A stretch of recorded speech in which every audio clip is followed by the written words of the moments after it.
everyone, I'm Lisa, and today I'm going to talk to you about something important for the world's future health, lifestyle medicine. We've seen some amazing advances in healthcare, from antibiotics to life-saving surgeries, that have boosted our life expectancy. But while medical science has advanced, our lifestyles have changed dramatically over the last 50 to 75 years, leading to a new problem that traditional medicine struggles to solve. Today, around 75% of global diseases like heart disease, diabetes, and obesity are linked to our everyday habits and environments. Lifestyle medicine offers a proactive, personalised approach to tackle these issues by not just treating, but also preventing and even reversing many chronic conditions. In this talk, we'll explore how our lifestyle changes have impacted our health and why lifestyle medicine is the key to addressing today's biggest health challenges. Let's dive in and see how we can all take control of our health for a better future for everyone. Throughout history, humans have battled infectious diseases, but it wasn't until people formed farming communities that these diseases really took off. Close living, poor sanitation, and limited medical knowledge meant epidemics like the flu, smallpox, leprosy, malaria, and tuberculosis could spread quickly, often wiping out entire populations and keeping life expectancy shockingly low. Back then, there was very little understanding of what caused these diseases or how they spread. Illness was often seen as a mysterious, frightening force explained by religion or superstition. Treatments were a mixture of herbal remedies and rituals to calm the spirits. Living in a small village, getting sick might have been seen as a curse from the gods, with the local healer using herbs and performing rituals to drive away disease. Looking back at the history of medicine, we see an amazing journey that was shaped by key pioneers whose revolutionary ideas changed how we understand disease. Though there were many contributors, I will just talk about a handful of them.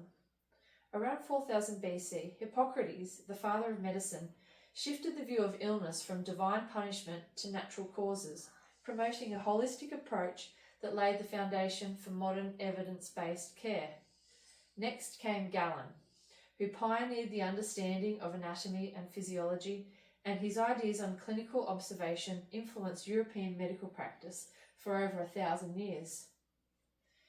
In the 19th century, Louis Pasteur revolutionized medicine with the germ theory of disease, proving that microbes cause infection. This breakthrough led to vaccines and pasteurization, significantly impacting public health.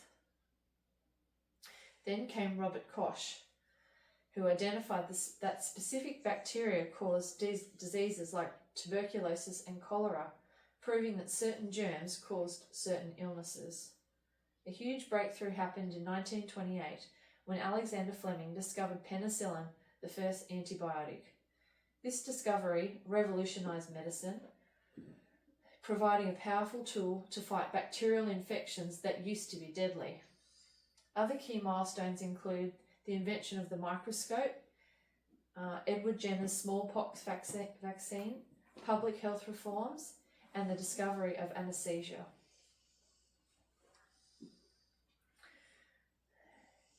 Epidemiological transition describes how the causes of illness and death shift as societies develop.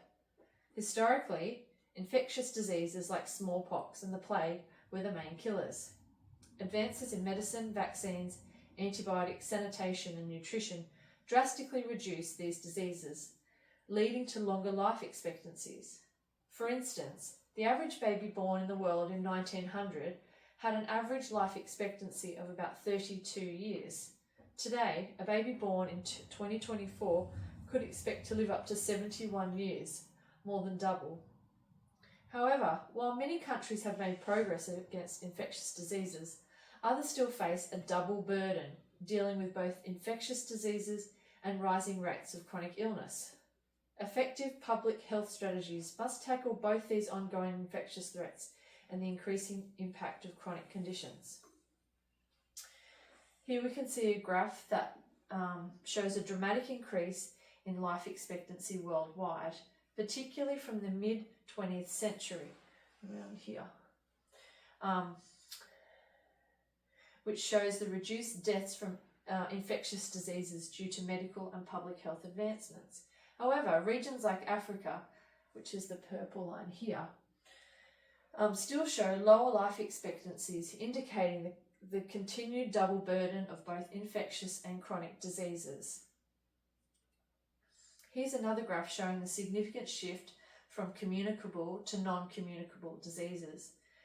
This change is mainly due to people's lifestyle and improvement in prevention and treatment of communicable diseases. So why does this epidemiological transition happen? The major shift in our health stems from a few key changes. More children now survive to adulthood, leading to an increase in chronic diseases like heart disease and cancer, while vaccines and antibiotics have eradicated many infectious diseases. Our lifestyle has changed dramatically. Over the past century, we've moved from whole foods to processed snacks, reduced physical activity, and experienced rising stress levels. We also sleep about 25% less than a century ago. In Australia, over 67% of adults are overweight or obese, and many feel stressed and burnt out. This lifestyle shift is clearly impacting our health, highlighting the need for a new approach to health. Lifestyle medicine focuses on preventing, treating, and reversing chronic diseases through lifestyle changes rather than using medication. It puts emphasis on making healthier daily habits, such as eating a diet rich in fruits, vegetables, and whole grains, regular exercise, sufficient sleep, effective stress management, and avoiding harmful substances, by addressing the root causes of health issues through these smart choices. By taking this approach, we can greatly lower our risk of chronic diseases and boost our overall well-being, and it is a proactive way to take control of your health through positive everyday actions. This table is a comparison between traditional and lifestyle medicine. Traditional medicine usually treats the individual risk factor, with the patient as a passive recipient, focusing on short-term treatments and often leading to medication as the main solution. It emphasises diagnosing and prescribing to manage disease, with less focus on environmental factors or impact on lifestyle. The doctor typically works alone, and any side effects are weighed against the benefits. Lifestyle medicine, on the other hand, takes a holistic preventative approach. It targets the root causes of disease, often tied to lifestyle choices, with the patient playing an active role in their care.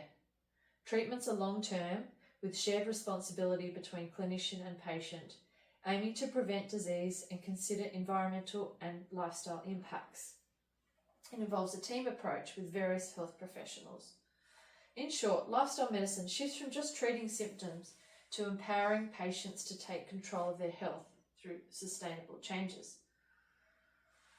There have been many pioneers leading the way with lifestyle medicine. Here are some of the notable figures. Dr. Dean Ornish, who is known for showing that heart disease can be reversed through lifestyle changes like diet, exercise, stress management, and social support. He founded the Preventative Medicine Research Institute. Dr. Caldwell Esselstyn, he's a former Cleveland Clinic surgeon whose research demonstrated that a plant-based diet can stop and even reverse coronary artery disease. Dr. T. Colin Campbell, who's a biochemist and the author of the China study, exploring the connection between diet, chronic disease and cancer. Some other pioneers of lifestyle medicine include Dr. Michael Greger, who's a physician and founder of nutritionfacts.org and has written a book called How Not to Die, which discusses how lifestyle changes can prevent and even reverse many common diseases. Dr. Katz, who's a strong advocate for using lifestyle medicine and has written extensively about lifestyle changes. Dr. John Kelly, a physician who has played a major role in making lifestyle medicine a recognised medical specialty.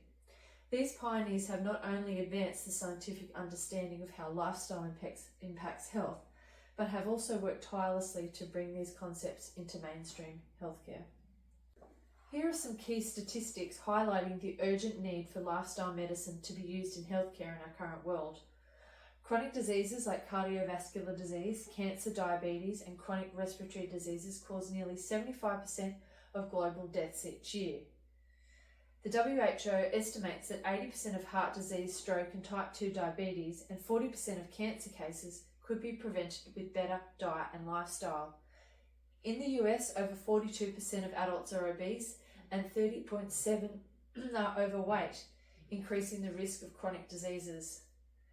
Up to 4 million deaths annually could be prevented with more physical activity, and about 39% of Australian adults get less than 7 hours sleep per night, leading to various health diseases. These figures underscore the need for lifestyle medicine to proactively prevent and manage chronic diseases through improved diet, physical activity, and stress management. To highlight the importance of lifestyle medicine, we could look at the success of people have had in the following key studies.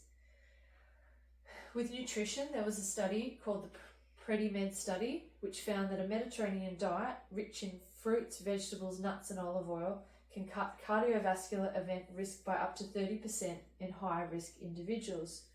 In terms of physical activity, research from Biomed Central shows that regular exercise significantly lowers the risk of chronic conditions and has long-term health benefits. The Ornish Lifestyle Medicine Program demonstrated that comprehensive lifestyle changes, including stress management, can reverse coronary artery disease.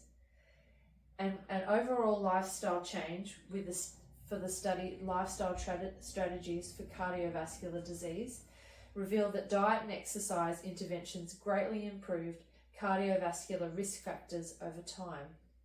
These studies clearly show that adopting healthier lifestyle habits is effective in preventing and managing chronic diseases, making lifestyle medicine essential for better health outcomes. The future outlook of the world's health is concerning, which highlights the urgent need to include lifestyle medicine in healthcare planning. Current data says traditional medicine is falling short with lifestyle-related conditions, and it's costly. About 86% of healthcare spending in the US goes towards chronic diseases.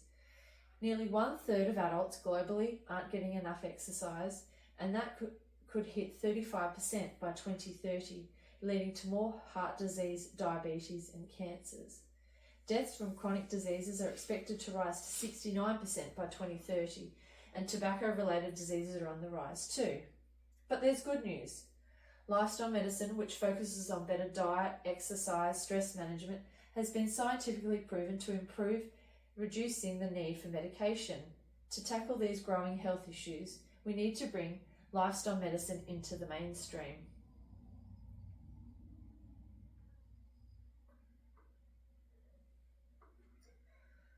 So in conclusion, lifestyle medicine isn't just another medical trend.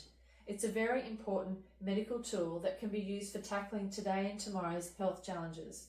With chronic disease on the rise and traditional approaches struggling to keep up, more and more people are realizing they want to take control of their health, not just manage symptoms.